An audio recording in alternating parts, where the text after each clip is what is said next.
We provide you the platform to turn your dreams into reality. Give wings to your aspirations with KR Mangalam University. नमस्कार, दैनिक जागरण देख रहे हैं आप और मैं आपके साथ प्रिया बिस्ट। मध्य पूर्व की जंग अब टेक्नोलॉजी की लड़ाई बनती जा रही है, जहां एक तरफ दुनिया का सबसे ताकतवर माने जाने वाला अमेरिका है तो दूसरी तरफ ईरान ने ऐसा हमला किया है जिसने अमेरिकी डिफेंस सिस्टम पर बड़े बड़े सवाल खड़े कर दिए हैं। सवाल ये है कि क्या अमेरिका का सबसे एडवांस रडार सिस्टम भी अब कमजोर पड़ रहा है। ताजा रिपोर्ट्स के मुताबिक ईरान ने सऊदी अरब के प्रिंस सुल्तान एयरबेस पर मिसाइल और ड्रोन से बड़ा हमला किया। इस हमले में करीब 12 अमेरिकी सैनिक घायल हुए और 2 KC-135 टैंकर विमान को भारी नुकसान पहुंचा है। ये विमान लंबी दूरी के सैन्य मिशनों के लिए बेहद ज्यादा जरूरी माने जाते हैं। ऐसे में अमेरिका के एयर डिफेंस सिस्टम पर सवाल खड़े हो रहे हैं। जिस सिस्टम की सबसे ज्यादा चर्चा हो रही है वो है E-3 सेंट्री रडार। इसे आसमान की आंख कहा जाता है। ये एक खास तरह का विमान है जो हवा में रहकर दुश्मन की गतिविधियों पर नजर रखता है। ये करीब 250 मील तक के इलाके में मिसाइल, विमान और दूसरे खतरों को पहचान सकता है।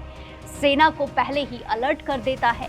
ऐसे में जानते हैं कि इस सिस्टम की काबिलियत पर आखिर क्यों सवाल उठ रहे हैं। इतनी ताकतवर तकनीक होने के बावजूद ईरान की कुछ मिसाइलें और ड्रोन इस डिफेंस सिस्टम को चकमा देने में कामयाब रही। यही वजह है कि अब हमला अमेरिका की एयर डिफेंस सिस्टम की बड़ी विफलता के रूप में देखा जा रहा है। एक्सपर्ट्स का मानना है कि बदलती टेक्नोलॉजी और नए तरह के हथियार पुराने सिस्टम को चुनौती दे रहे हैं। टेक्नोलॉजी गैप दरअसल E-3 सेंट्री को अब धीरे धीरे पुराना माने जाने लगा है। अमेरिका अब इसे हटाकर नए सिस्टम E-7 वेस्टेल को लाने की तैयारी कर रही है। सिस्टम ज़्यादा एडवांस और ड्रोन और लो फ्लाइंग मिसाइलों को बेहतर तरीके से ट्रैक कर सकते हैं। वहीं इस घटना के बाद साफ है कि युद्ध अब सिर्फ ताकत नहीं बल्कि टेक्नोलॉजी की भी लड़ाई बनता दिखाई दे रहा है। ईरान जैसे देश अब ऐसी रणनीति अपना रहे हैं जिससे बड़े बड़े और एडवांस सिस्टम भी फेल हो रहे हैं। इससे आने वाले समय में युद्ध का तरीका पूरी तरह बदल सकता है। अब सबसे बड़ा सवाल यही है कि क्या अमेरिका अपने पुराने सिस्टम पर भरोसा जारी रखेगा या तेजी से नई टेक्नोलॉजी अपनाएगा, और क्या आने वाले समय में ऐसे हमले और बढ़ सकते हैं।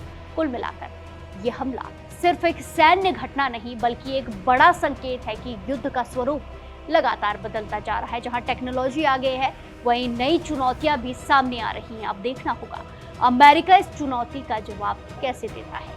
फिलहाल के लिए इतना ही। बाकी तमाम खबरों के लिए जुड़े रहिए दैनिक जागरण के साथ। नमस्कार।